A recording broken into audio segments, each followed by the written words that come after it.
হাদি হত্যার বিচার নিয়ে একটা ওয়ার্নিং দিয়ে রাখছি, খুব স্পষ্ট ওয়ার্নিং, সবাই শুনে রাখবেন। হাদি হত্যার বিচার যদি না করা হয়। আসসালামু আলাইকুম। আমি আপনাদেরকে দেখাবো ওসমান হাদির হত্যা নিয়ে নতুন তথ্য দিলেন, যা আপনারা জানলে অবাক হয়ে যাবেন। তো আজকের এই ভিডিওটি অত্যন্ত গুরুত্বপূর্ণ। তো আমি আশা করব যে আপনারা সম্পূর্ণ ভিডিওটি দেখবেন, আর এই সম্পূর্ণ ভিডিওটি দেখলেই বিস্তারিত জানতে পারবেন। আর এই ভিডিওটি দেখানোর আগে আপনাদের কাছে আমার ছোট্ট একটি রিকোয়েস্ট, আপনারা যদি চ্যানেলে নতুন হয়ে থাকেন তাহলে নিত্য নতুন আপডেট নিউজ সবার আগে পেতে আমার এই চ্যানেলটি সাবস্ক্রাইব করে আমার সাথেই থাকুন। আর এখন চলুন কথা না বাড়িয়ে আমরা ভিডিওটি দেখে আসি। হাদি হত্যার বিচার নিয়ে একটা ওয়ার্নিং দিয়ে রাখছি, খুব স্পষ্ট ওয়ার্নিং, সবাই শুনে রাখবেন। হাদি হত্যার বিচার যদি না করা হয় তাহলে আমরা ধরে নেব হাদিকে বলি দেওয়া হয়েছে কোনো একটা কম্প্রোমাইজের মাধ্যমে। হাদির বলি কাদের জন্য দেওয়া হয়েছে, কারা হাদির বলি চেয়েছে? বাংলাদেশের ইতিহাসে অনেক কিছুই কিন্তু হয়েছে যে পার্শ্ববর্তী কোনো একটা দেশ বাংলাদেশের এমন কিছু চেয়েছে যেটি প্রত্যেকটা সরকার করে দিয়েছে। 57 জন অফিসার থেকে শুরু করে এর আগের বহু কিছু করা হয়েছে যা এখনো পর্যন্ত চলমান। হাদি হত্যার যে পুরো পরিকল্পনা এত স্মুথভাবে করা হয়েছে, আমরা এখন খুব খুব টেনশনে আছি। মনে রাখবেন, যারা দেখছেন একটু আমার কথাগুলি পুরোপুরি শুনবেন। যারা দেখছেন, আপনি কি মনে করেন আপনি নিরাপদ? আপনি কি মনে করেন আপনার যদি এরকম হত্যাকাণ্ড হয় আপনার হত্যাকাণ্ডের বিচার হবে? যদি ঠিকই আপনি সার্বভৌমত্ব নিয়ে কথা বলেন, আপনি যদি হত্যাকাণ্ডের শিকার হন, আপনার হত্যাকাণ্ডের বিচার হবে বলে মনে করেন? আমার হবে বলে মনে করেন? আমি আজকে আপনাদের সামনে বলে রাখছি, আমার যদি কিছু হয় তাহলে অবশ্যই একইভাবে আমি বলে রাখছি, যারা হাদিকে হত্যা করেছে তারাই আমাকে করবে, আর আমার হত্যাকাণ্ডের বিচারও হবে না। এভাবে এই দেশের সার্বভৌমত্ব চূর্ণ বিচূর্ণ হয়ে যাবে, কিচ্ছু হবে না। কি মানে আমাদের দেশের সার্বভৌমত্ব যদি আমরা রক্ষা করতে না পারি, তো ভাই এই দেশের নাগরিক হয়ে কি বা আমরা আদায় করতে পারলাম বলুন? 71 গেছে, 71-এর পবিত্রতা আর 71-এর কমিটমেন্ট, লাখো শহীদের জীবনের বিনিময়ে যে বাংলাদেশ পেয়েছি, তাদের বিনিময়ের যে বিনিময়, তাদের জীবনের বিনিময়ের যে দেশ আমরা পেয়েছি, সেটির জন্য যে তাদেরকে আমরা বিনিময়ে তাদের ঋণ শোধ করবার জন্য যা করবার কথা ছিল করতে পারিনি। এরপর 24 এসছে, মাঝে 90 ছিল। 24-এ ভয়ঙ্কর একটা যুদ্ধের মতো অবস্থার মাধ্যমে এই দেশ নতুন করে ভেবেছিলাম আমরা গণতন্ত্রের পথে সার্বভৌমত্ব এবং নিজের স্বাধীনতাকে অক্ষুণ্ণ রেখে সামনে এগিয়ে যেতে পারবো, পারিনি। আরেকটি বিষয় স্পষ্টভাবে মনে রাখতে হবে আমাদের, শরীফ উসমান হাদি সে কিন্তু শুধুমাত্র হাদি ছিল না, সে ছিল বাংলাদেশের কণ্ঠস্বর, বাংলাদেশের স্বাধীনতার প্রতীক, স্বাধীনতার মানে সার্বভৌমত্বের প্রতীক। এটাতে যে অন্য কোনো দেশের শক্তির ইশারা ছিল এবং বাংলাদেশের প্রশাসনিক সহায়তা ছিল, এর পরবর্তীতে তাকে ঘিরে যত কিছু হয়েছে, এর মধ্যে আরেকটি উল্লেখযোগ্য বিষয় আপনাকে মাথায় রাখতে হবে, সেগুলো শিখ ইন্টারন্যাশনাল, ভারতীয় শিখদের যে ইন্টারন্যাশনাল কমিউনিটি রয়েছে, তারা কিন্তু এটিকে পিক করে তারা কিন্তু ভারতীয় যে বর্তমানে হিন্দু সরকার রয়েছে, বিজেপি সরকার, সেই হিন্দু সরকারের বিরুদ্ধে তারা বিভিন্ন দেশে প্রটেস্ট করেছে। যেই উপায়ে তাদেরকে নিধন করার জন্য ভারতীয় সরকার চেষ্টা করেছে, ঠিক একই উপায়ে শরীফ উসমান হাদিকে নিধন করেছে। তারা এই বিষয়টি তুলে বিভিন্ন দেশের সরকারের বিভিন্ন গুরুত্বপূর্ণ স্থাপনার সামনে তারা কিন্তু একটা সিম্বলিক প্রতিবাদ সভাও করেছে, এটি আমরা দেখেছি। যাই হোক, আমি যে কথাটি বলতে চাই, আমি আসতেছি খুব শীঘ্রই। যারা সত্যিকার অর্থে আমাদের শরীফ হাদির হত্যার বিচার চান, তারা ঐক্যবদ্ধ থাকুন।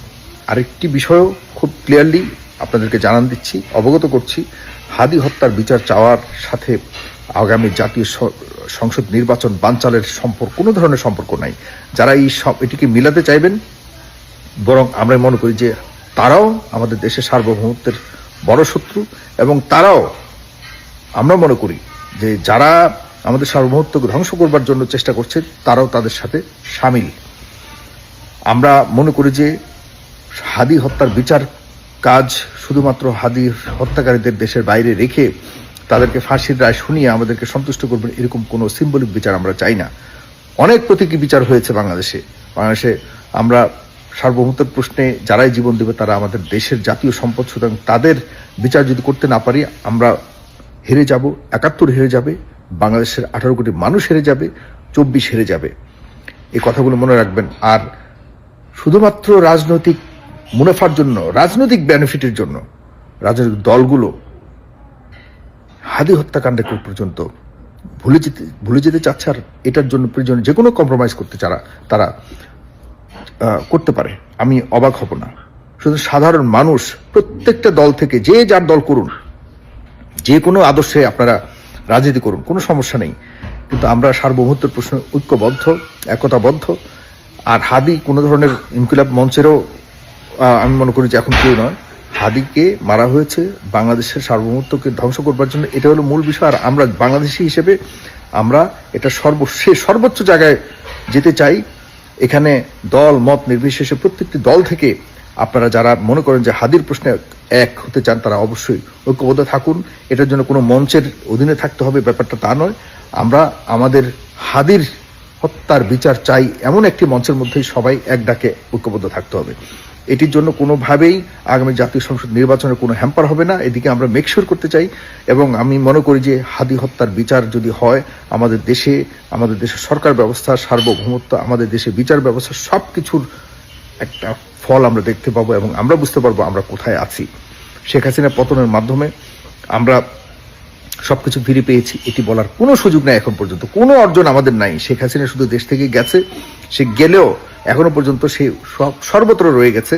এবং আমি মনে করি শেখ হাসিনার ব্যক্তি, শেখ হাসিনা থেকে শুরু করে যারা যারা শেখ হাসিনার আশপাশে ছিল, যারা দেশকে দেশের গণতন্ত্রকে ধ্বংস করেছে, তাদের বিষয়টি আমরা কখনোই ক্ষমা করবো না। কিন্তু আওয়ামী লীগের অনেকেই আছে, অনেকে আপনাদের মনে আছে যে যখন আন্দোলন হয় তখন ছাত্রলীগের অনেক শীর্ষ নেতারা এই তৎকালীন সময়ে পদত্যাগ করে শেখ হাসিনার প্রতিবাদ করে, তার শেখ হাসিনার শাসনের প্রতিবাদ করেছে এবং তৎকালীন সময় তার ভূমিকার প্রতিবাদ করেছে। সেই আওয়ামী লীগ, ছাত্রলীগ, যুবলীগ যারাই করেছে তাদের মধ্যে অনেকে আছে কি আমি বিশ্বাস করি ৯৯% আওয়ামী লীগার তারা বাংলাদেশের প্রতি তাদের ভালোবাসা রয়েছে, বাংলাদেশকে তারা লালন করে। পলিটিক্যাল কারণে 1% বিভ্রান্ত হয়েছে, সে 1%কে আমরা ধরতে চাই না।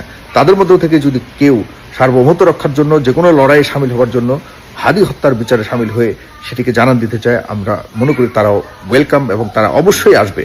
কারণ বাংলাদেশের সার্বভৌমত্বের সাথে কোনো রাজনৈতিক আদর্শ মেলানোর কোনো সুযোগ নেই। আমি মনে করি যে যারা দেখছেন ভাইয়েরা আমার, আপনারা একটু ঐক্যবদ্ধ থাকুন। সামনে নির্বাচনকে নিয়ে কোনো ধরনের প্রশ্ন উঠুক এটা আমরা চাই না, বারবার বলছি।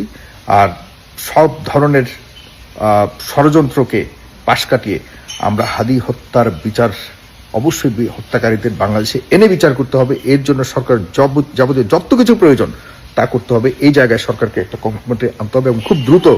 কারণ আমরা চাই না হাদি হত্যার বিচারও যেন আবরার হত্যা থেকে শুরু করে যেমন যতগুলি এই পর্যন্ত বড় বড় চাঞ্চল্যকর হত্যাকাণ্ড হয়েছে বাংলাদেশ সার্বভৌমত্ব প্রশ্ন থেকে শুরু করে, কারোই কিন্তু বিচার ওই যে রায় কার্যকর করা যেটাকে বলে, এক্সিকিউট করা যেটাকে বলে, সে পর্যন্ত যায়নি।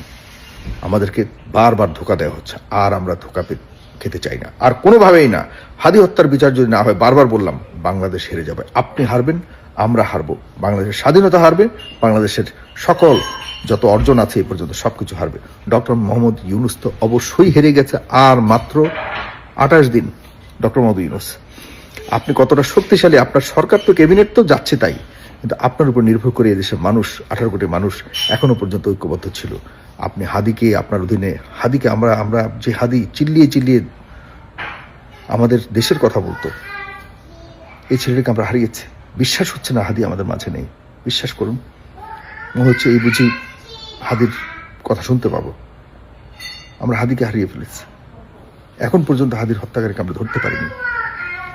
যাই হোক, আমরা ঐক্যবদ্ধ থাকলে অবশ্যই হাদির হত্যা কেন, আর কোনো হত্যাকাণ্ড বাংলাদেশে হতে দেওয়া যাবে না। প্লিজ, ঐক্যবদ্ধ থাকলে যে কোনো শক্তিকে আমরা মোকাবেলা করতে পারবো। ভালো থাকুন। আর কিছু কিছু ছাত্র নেতারা যারা আছে, ওই আমাদের 24কে পুঁজি করে যারা নিজেদের আখের গোছানোর প্রতিযোগিতা নেমেছে, তাদের প্রতি লক্ষ্য রাখুন। তারা আগামী নির্বাচনের পর অনেক কিছুর পরিবর্তন হয়ে যাবে। বিশ্বাস করুন, কত পরিবর্তন হয়ে যাবে। এরা এরপর আবার কোনো ইস্যু নিয়ে আবারও নিজেদের একটা অবস্থান করবার জন্য চেষ্টা করবে। এদেরকে চিনে রাখুন, এদেরকে চিহ্নিত করে রাখুন। কোনো হাদি হত্যার বা হাদিকে পুঁজি করে আর কেউ কোনো ধরনের রাজনৈতিক স্বার্থ হাসিল করতে আসবে, তাদেরকে সমুচিত জবাব দেওয়া হবে ইনশাল্লাহ। ভালো থাকবেন সবাই। আসসালামু আলাইকুম। তো আমি আশা করছি যে আপনারা সম্পূর্ণ ভিডিওটি দেখেছেন। তো আপনাদের যদি এই বিষয় নিয়ে কোনো মতামত থাকে আমাকে অবশ্যই কমেন্টসে জানাবেন। তো আমি এখানে ভিডিওটি শেষ করতেছি। তো দেখা হচ্ছে পরবর্তী ভিডিওতে। সে পর্যন্ত সবাই ভালো থাকবেন, সুস্থ থাকবেন। আল্লাহ হাফেজ।